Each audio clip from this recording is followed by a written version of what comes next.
Sincere greetings to everyone. This is Deepmala Sharma bringing forth before you a beautiful and thought provoking poem for the students of class 10.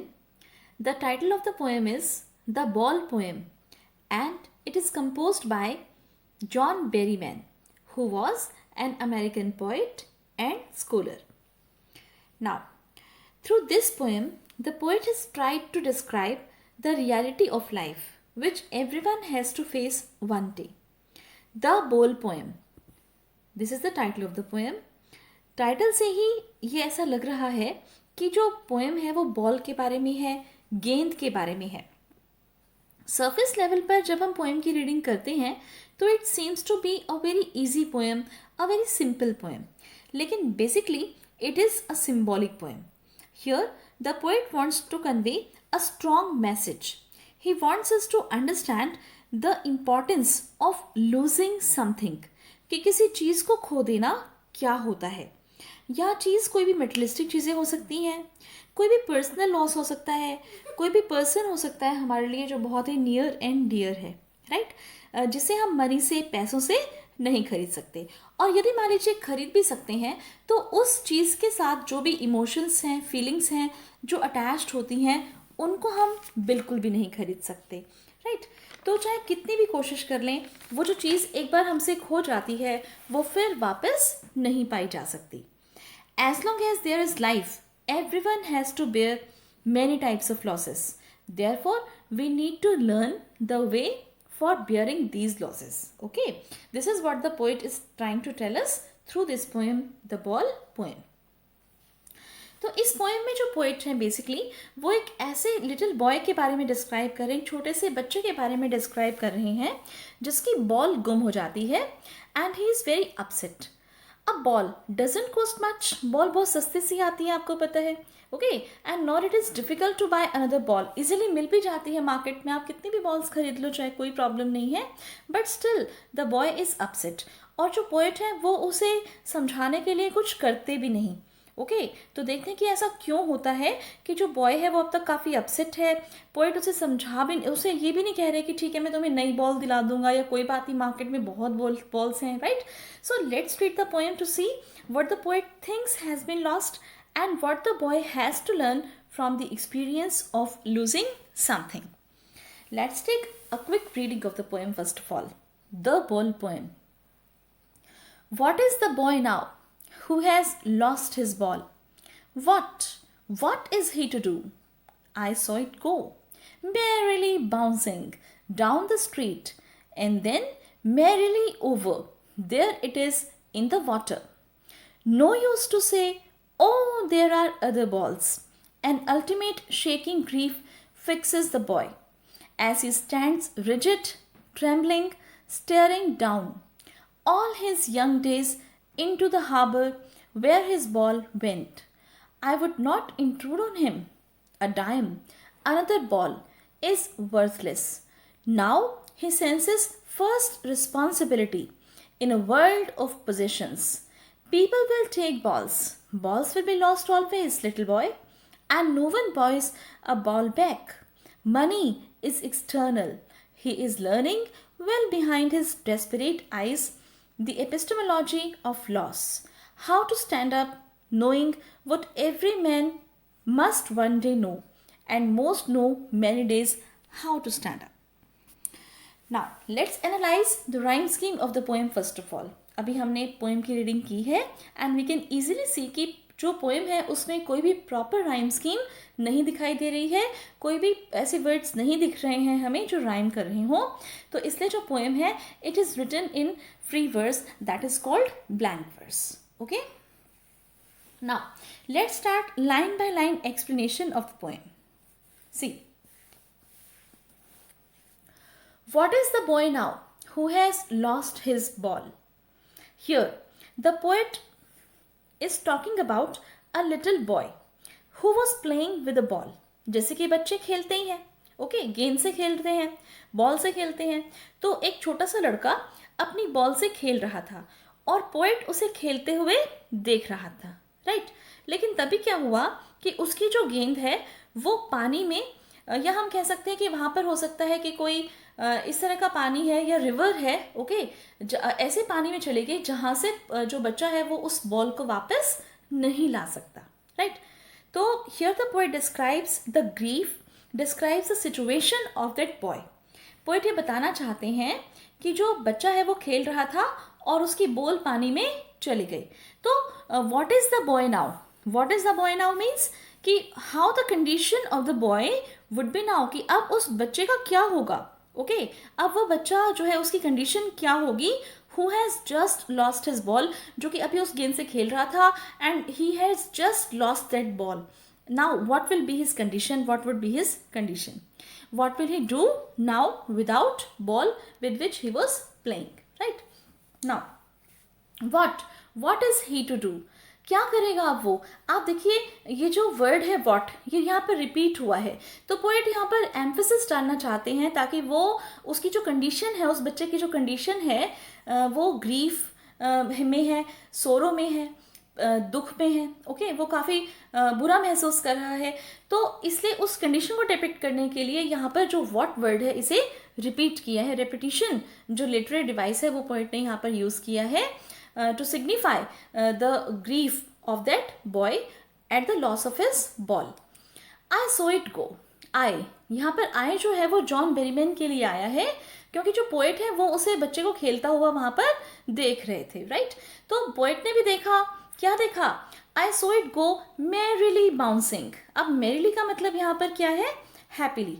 एक बार आप difficult words और उनके meanings को देख लीजिए। Merrily means happily and bouncing का मतलब होता है jumping up and down, right. तो मैरिली का मतलब मैंने आपको बताया हैप्पीली। तो जो बॉल है, पोएट ने देखा कि जो बॉल है दैट वाज गोइंग मैरिली, बहुत ही हैप्पीली वो जो बॉल है वो बाउंस करते हुए डाउन द स्ट्रीट, गली में से होते हुए, and then merrily over there it is in the water। और वो जो बॉल है he has seen it means the ball went merrily bouncing down the street and then merrily over there it is in the water, कि बहुत ही खुशी से वो जो बॉल है वो चली गई, ओके। आप ये देखिए कि जो मैरिली जो वर्ड है हैप्पीली वो बॉल के लिए यूज़ हुआ है, लेकिन बॉल तो एक इनएनिमेट ऑब्जेक्ट है, नॉन लिविंग थिंग है, इसलिए it can not be happy, right. अब बॉल तो खुश नहीं हो सकती ना, तो इसलिए हम यहाँ पर ये सोच सकते हैं कि मैरिली का मतलब यहाँ पर है फ्रीली, ओके। बाउंस का मतलब मैंने आपको बताया ही था कि here it means going away fast, right, moving up and down bounce करते हुए, जैसे थपका लगाते हैं बच्चे बॉल को खेलते हुए, तो इस तरह से वो उछलते उछलते जो बॉल है वो पानी में चली गई। और ये किसने देखा, ये वो बच्चा तो खैर खेल ही रहा था, उसको तो पता ही है कि उसकी बॉल पानी में चली गई, he has lost that ball. और साथ के साथ ये पोएट ने भी देखा, राइट, कि किस तरह से जो बॉल है वो पानी में चली गई and that boy lost his ball. So in this line, the poet says that he himself saw the ball going down the street and then drowning in the water। मैंने आपको बताया कि अब वो जो बच्चा है वो वापस उस बॉल को वहाँ से नहीं ला सकता। See this small video clip कि किस तरह से जो बच्चा है वो इस बॉल से खेल रहा है, राइट, और ये बॉल जो है किस तरह से बाउंस करती हुई, merrily bouncing, okay, this is the position of the ball, merrily bouncing and it went in the water, into the water, right। So this was a small video clip which I made for you to make you understand जो first जो हमारा जो स्टैंसा है उसकी setting जो है उसके बारे में आप समझ सको।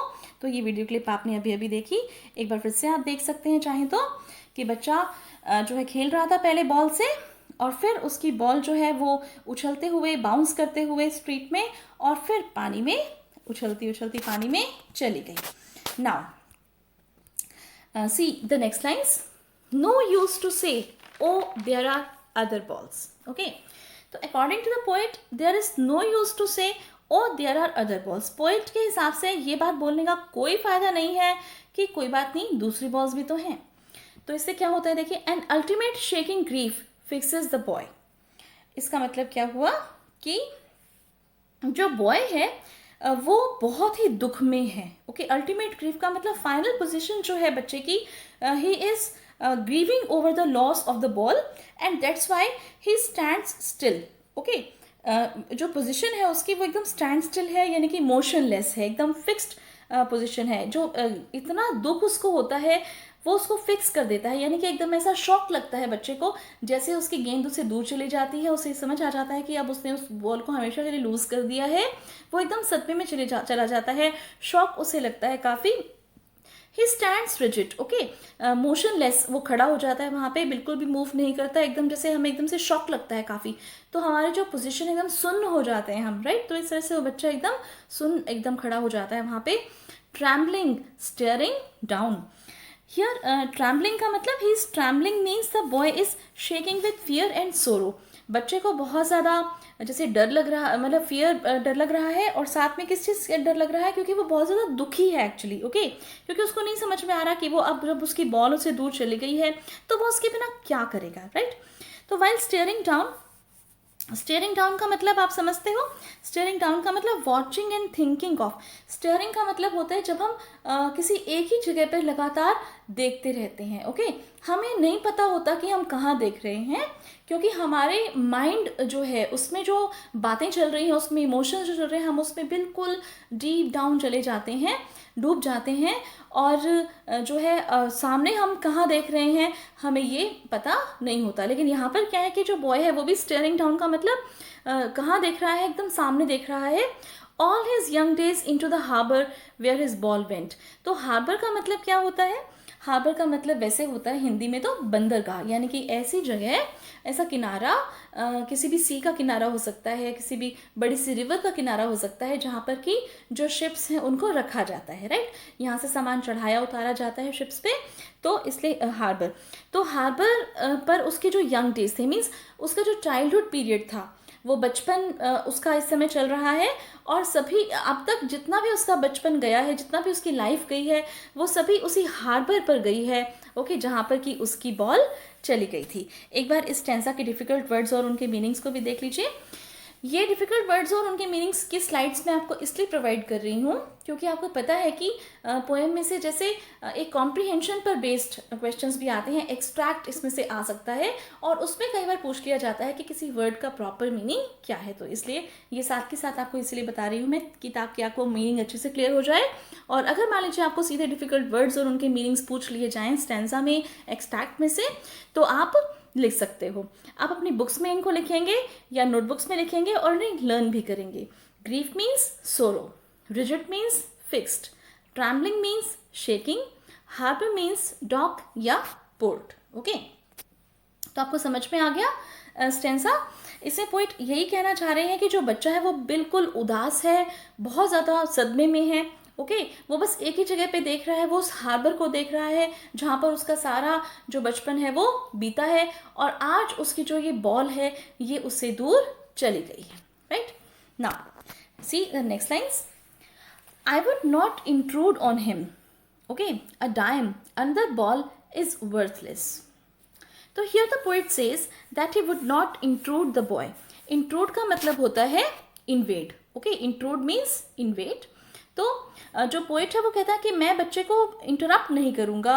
इन्वेड का मतलब वो जिस पोजीशन में इस समय है, बच्चे की क्या मेंटल पोजीशन है ये आपने समझ ली, राइट। वो बच्चा जो है वो काफ़ी शॉक्ड है, वो बहुत डरा हुआ है, वो बहुत ज़्यादा दुखी है अंदर से कि उसकी बॉल उससे दूर चली गई, राइट। तो पोइट कहता है कि मैं उस बच्चे को उसकी उसी पोजीशन में ही छोड़ दूंगा, मैं बीच में बोलकर उसकी जो कंडीशन है उसे इंटरप्ट नहीं करूँगा, उसमें रुकावट नहीं पैदा करूँगा, right. A dime another ball is worthless. अब अ डाइम का क्या मतलब है? डाइम का मतलब यहाँ पर है मनी से, ओके। और वैसे डाइम जो है वो यूएस की करेंसी है। A dime has 10 cents, okay. So ये डाइम का पिक्चर भी मैंने आपको यहाँ पर दिया है, देखिए, it is 1 dime. Now so dime another ball is worthless. So poet says कि भी उसके लिए जो है डाइम यानी कि मनी या another ball, okay. Another ball का मतलब कि कोई और बॉल जो कि वो मनी से खरीद सकता है, okay, that is purchased by money, are worthless for him, okay. Worthless का मतलब वैल्यूलेस या यूजलेस, उसके लिए कोई यूटिलिटी नहीं है पैसे की या ऐसे पैसे की जिससे कि वो कोई और बॉल खरीद सके या इनफैक्ट किसी और बॉल की, राइट। तो क्यों कहता है पोइट ऐसा? Because the boy is very attached to that particular ball and he loved it very much. Money can not bring back his that very ball, right. Money कोई और बॉल तो उसको दिला सकता है, मनी से वो कोई और बॉल तो खरीद सकता है, लेकिन बिल्कुल वही पर्टिकुलर बॉल जो कि पानी में चली गई है वो उसे वो वापस नहीं ला सकता। क्यों इंपॉर्टेंट है बच्चे के लिए वो बॉल? क्योंकि उस बॉल के साथ, उस स्पेसिफिक बॉल के साथ उसकी बहुत सारी यादें जुड़ी हुई हैं। आपके साथ भी ऐसी कोई बात हो सकती है, कोई भी आपका एक स्पेशल या बहुत ही फेवरेट कोई भी टॉय हो सकता है, कोई भी ऐसा सामान हो सकता है जिससे आपकी बहुत सारी इमोशंस, फीलिंग्स जुड़ी हुई होती हैं, राइट।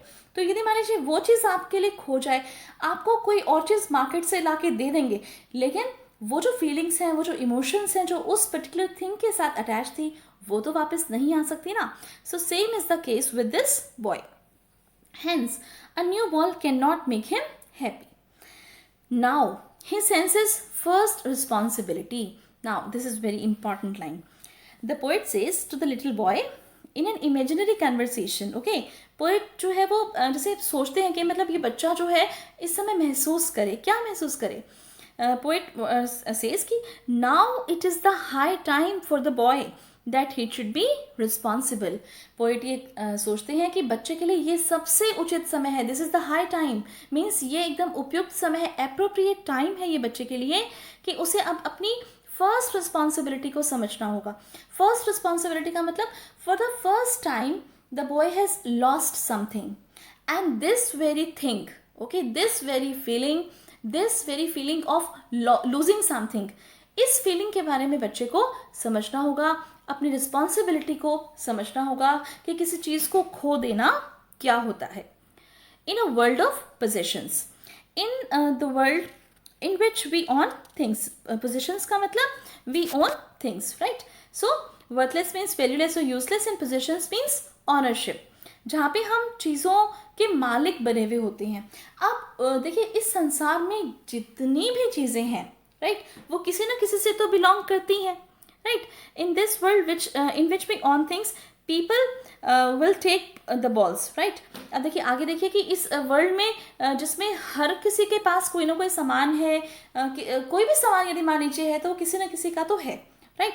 और इसमें क्या होगा कि people will take balls, balls will be lost always, little boy। कि in this world in which we own things, people will take balls.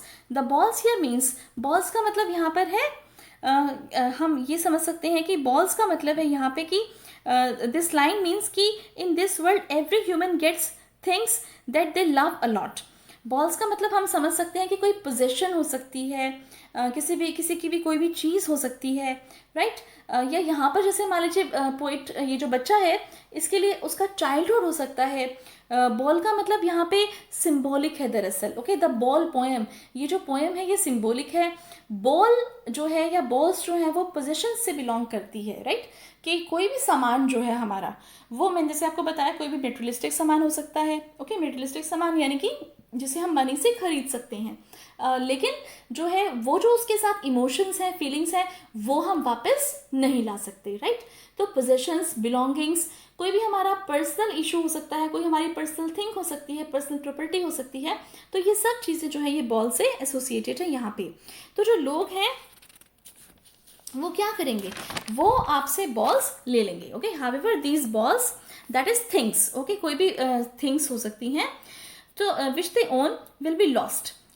लोग जो है वो आपसे ले लेंगे आपकी चीज़ें, बहुत अच्छी चीज़ें आपसे खो जाएंगी, दूर चली जाएंगी, like the ball of the little boy. So the boy senses his first responsibility, that is he learns the first lesson of his life, that is we own things and we lose them, okay।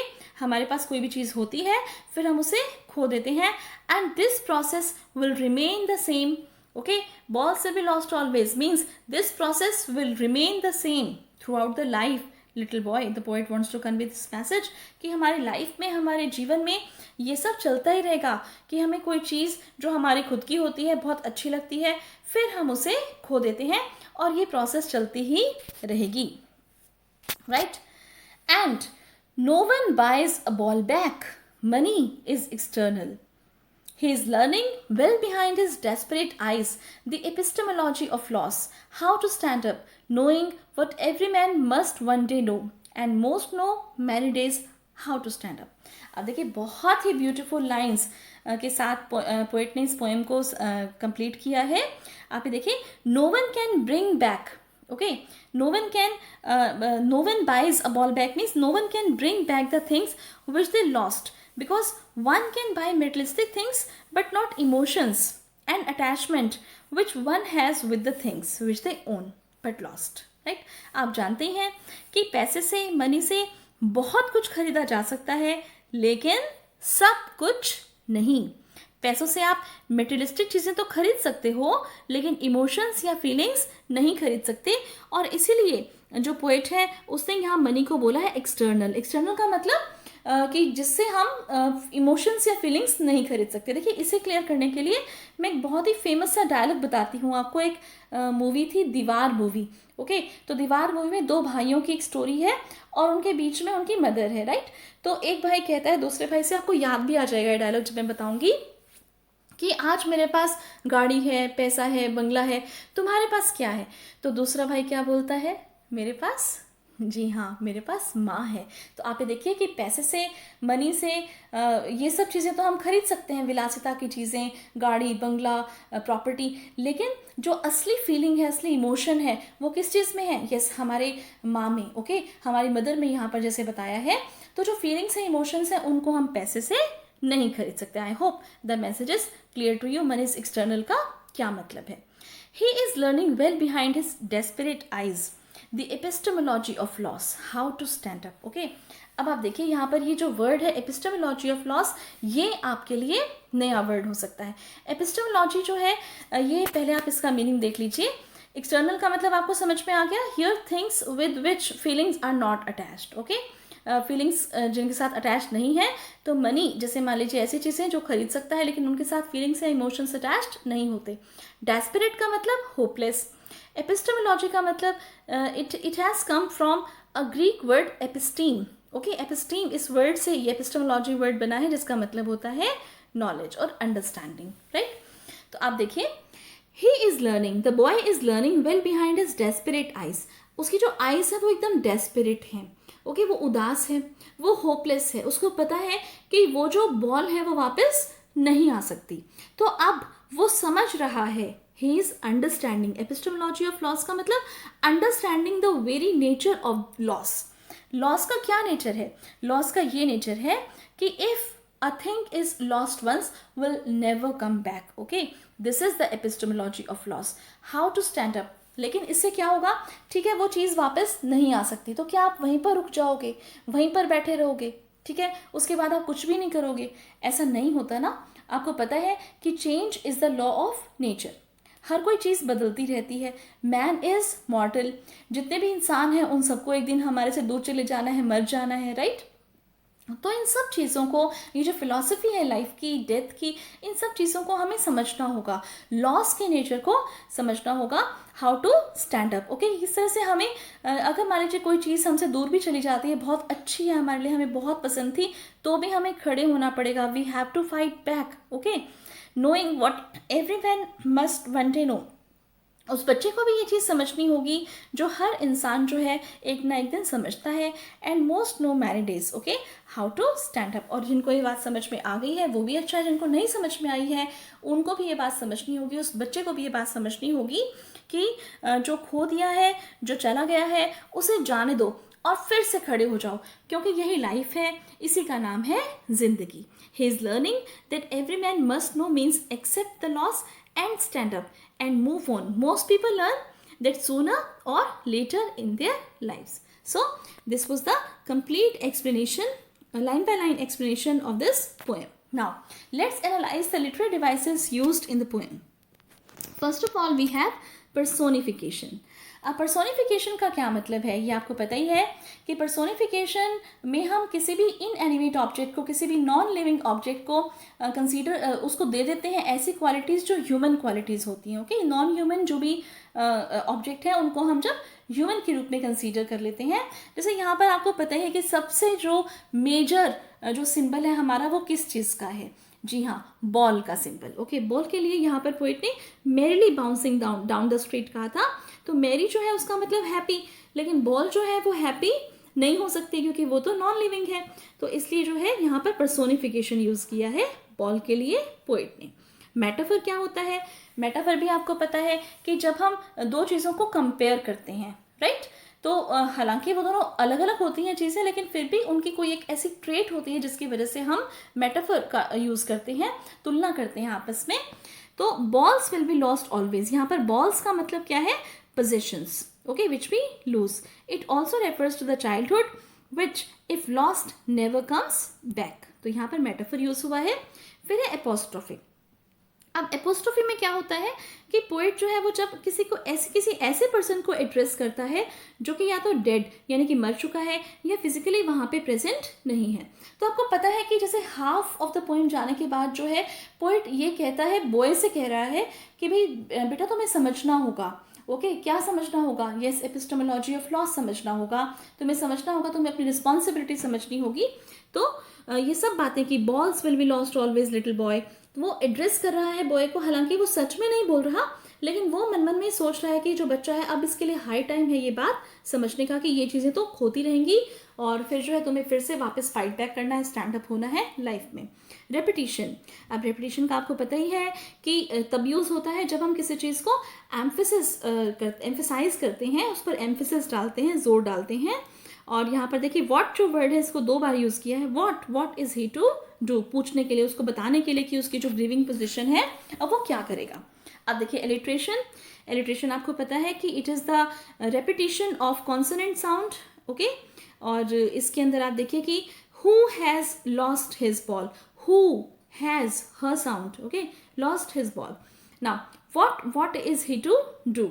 अब देखिए what व sound, यहाँ पे वैसे repetition भी है लेकिन व साउंड भी रिपीट हो रही है, तो कॉन्सोनेंट भी है साथ के साथ। नो वन, न sound is repeating, and buys a ball back, b sound is repeating, hence alliteration. Then we have symbolism. मैंने आपको बताया था कि symbols का यूज हुआ है which represent ideas or qualities in the poem. ball and balls represent childhood or possessions. तो ball का यूज childhood या possessions के लिए हुआ है। देखिए आज की इस वीडियो में मैं आपके लिए लेकर आई हूँ सभी क्वेश्चंस के आंसर्स, ओके। इस पोएम का ऐसा कुछ भी आपके लिए बाकी नहीं रहेगा कि जिसके लिए आपको कोई और चीज़ सर्च आउट करनी पड़े, राइट। तो मैंने आपको पोएम की लाइन बाय लाइन एक्सप्लेनेशन कराई, राइट। फिर मैंने आपको सारे डिफिकल्ट वर्ड्स और उनके मीनिंग्स बताए, लिटरेरी डिवाइसेस हमने डिटेल में डिस्कस कर लिए। अब मैं आपको बताती हूँ कि अदर देन NCERT जो इम्पॉर्टेंट क्वेश्चंस हैं इस पोएम में से जो बनते हैं, पहले मैं वो समझाती हूँ आपको। देखिए ये जो फ्रेज है एपिस्टेमोलॉजी ऑफ लॉस, इस पर क्वेश्चन कई बार आ जाता है। तो what do you mean by epistemology of loss? I want you to write it down in your notebooks. आप अपनी नोटबुक्स निकाल लीजिए और साथ साथ इन सभी इंपॉर्टेंट पॉइंट्स को आप वीडियो पॉज करके ओके नोट डाउन करते रहिए। Very important question from exam point of view. आपको बताया भी था मैंने कि एपिस्टेमोलॉजी ऑफ लॉस क्या है, ओके। आप इसको पढ़ सकते हैं और आप चाहें तो मैं आपके लिए रीड कर देती हूँ एक बार। एपिस्टेमोलॉजी मीन्स नॉलेज और understanding. The epistemology of loss means the lesson which the young boy learns when his ball bounces and goes into the river. The boy learns something which he was unaware of earlier, okay. तो उसे समझना पड़ेगा कि loss का nature क्या है। जो एक बार चीज़ चली जाती है वो फिर से वापस नहीं आती, right. This is the epistemology, understanding and nature of loss. Now second question important from examination point of view is what does the poet mean by money is external. Money is external का क्या मतलब है? ये मैंने आपको बताया था कि मनी जो है वो कोई भी वर्ल्डली या मेटेरियलिस्टिक चीज़ों को तो परचेज हम उससे कर सकते हैं, लेकिन it can not bye emotions, attachment, love, childhood. These feelings can never be bought with the help of money, hence money is external. अब मैं आपके लिए लेकर आई हूँ NCERT के 5 क्वेश्चंस हैं, उन सभी 5 क्वेश्चंस के आंसर्स, ओके, इन स्लाइड्स में आपके लिए, और आप इनको भी नोट डाउन कीजिए। आप चाहें तो इसमें अपनी और एक्सप्लेनेशन में से कुछ बातें जोड़ सकते हैं, लेकिन नहीं भी जोड़ेंगे तो these explanations are more than enough for you, okay. Question समझाती हूँ मैं आपको। देखिए first question is why does the poet say I would not intrude on him, why doesn't he offer him money to buy another ball, okay. तो poet जो है वो क्यों कहता है कि मैं उस बच्चे को बीच में इंटरप्ट नहीं करूँगा, उसकी जो पोजीशन है वो दुख में है, ठीक है, उसको दुख में रहने दो, मैं बीच में नहीं बोलूँगा, और वो उसको मनी भी नहीं देता, दूसरी बॉल भी नहीं ला कर देता। क्यों? तो ये आपको पता ही है, ताकि जो बच्चा है वो इस लॉस के नेचर को समझ पाए, वो समझ पाए इस बात को कि क्या रिस्पॉन्सिबिलिटी है उसके इस संसार में, उसे क्या करना होगा, उसे पता है कि चीज़ें ऐसे गुम होंगी, राइट। चीज़ें जो हमें बहुत अच्छी लगती हैं हमसे ऐसे दूर चली जाएंगी, लेकिन इस चीज़ को ओवरकम करना है, इस फीलिंग को दूर करना है और फिर लाइफ में आगे बढ़ते रहना है. Then staring down all his young days into the harbor where his ball went. Do you think the boy has had the ball for a long time? Is it linked to the memories of days when he played with it?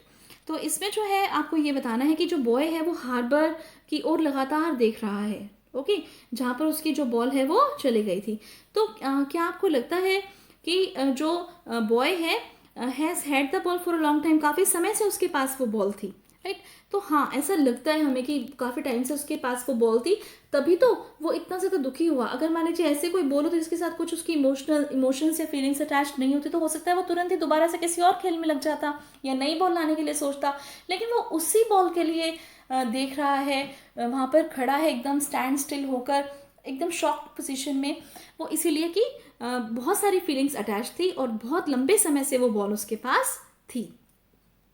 Is it linked to the memories of the days when he played with it? Yes, it is related to the memories of days he used to play with that ball and where at the place where that harbor was. Okay, तो आप ये देखिए, ये second question का answer है आपका. आप note down कर लीजिएगा इसको. Now what does in the world of possessions mean? World of possessions का क्या मतलब है?